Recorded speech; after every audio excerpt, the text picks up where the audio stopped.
Hai Smart Investor, pekan lalu pasar abaikan lagi lonjakan kasus pandemi COVID-19 dan lebih melihat harapan pemulihan ekonomi yang didukung oleh rilis positif data ekonomi periode Juni, pengembangan vaksin dan stimulus global. Bursa saham relatif masih naik, diikuti harga minyak, sementara US dollar masih melemah sehingga masih mempertahankan harga emas di atas zona $1.800. Kasus COVID-19 mencapai 3,8 juta di akhir pekan lalu di Amerika Serikat. Ini naik dari 3,3 juta di pekan sebelumnya. Apakah gerak harga di pekan kemarin masih akan berlanjut? Apa saja yang akan jadi perhatian pasar di pekan ini? Kami akan membahasnya dalam video kali ini.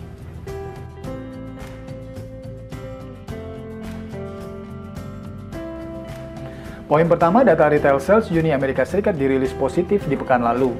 Hal ini membuat pasar mengabaikan lonjakan kasus COVID-19 dan ketegangan hubungan Amerika Serikat dan China yang sempat meningkat. Selain itu, sentimen positif juga diperkuat dengan munculnya lagi pengembangan vaksin. Poin kedua, seperti Anda bisa lihat di tabel berikut ini, bursa saham seperti Amerika Serikat ya, dalam hal ini Dow Jones dan Eropa, STOXX 600, itu menguat di pekan kemarin. Namun, bursa saham Shanghai dan Hong Kong tertekan. Ini akibat ketegangan Amerika Serikat dan China.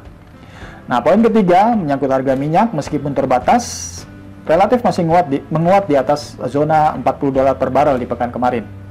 Poin keempatnya menunjukkan dolar Amerika Serikat melemah sehingga menekan dolar yen di bawah level 107 dan masih mempertahankan harga emas di atas zona 1.800. Poin terakhir, ini adalah yield obligasi pemerintah Amerika Serikat bertenor 10 tahun yang masih relatif tertekan meskipun tipis ya tekanannya, menandakan masih adanya bayang-bayang kekhawatiran.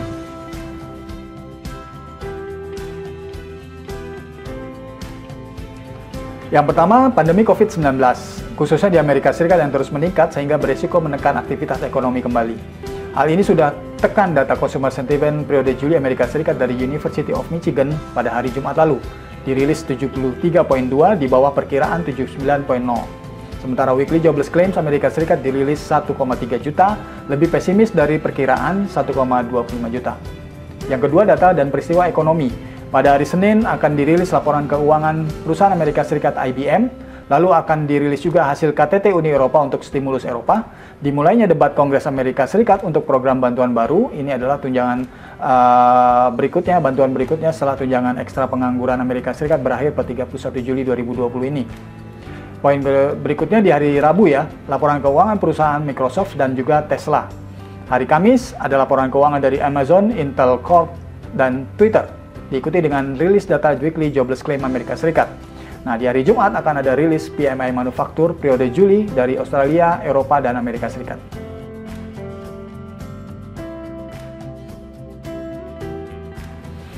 Untuk aset yang pertama, euro dolar ya. Level 1.1500 akan menjadi kisaran kunci pekan ini. Kisaran ini sejak 2019 efektif jadi resisten dan menekan harga. Sementara zona support di 1.1370 hingga 1.1320. Aset kedua adalah Aussie dollar ya. Ini mirip dengan euro, tapi kita memperhatikan 0.7000. Ini akan menjadi kisaran kunci pekan ini sebagai zona resisten dan sejak tahun 2019 ini juga efektif menekan harga. Zona support ada di 0.6960 hingga 0.6920. Aset terakhir yang perlu diperhatikan adalah pound sterling dollar. Upaya rebound terhambat. Perhatikan kisaran resisten di 1.2670 hingga 1.2700. Sementara kisaran support ada di 1.2500. Apabila break, dapat tingkatkan kembali dominasi koreksi lebih dalam. Ya, demikian Smart Investor.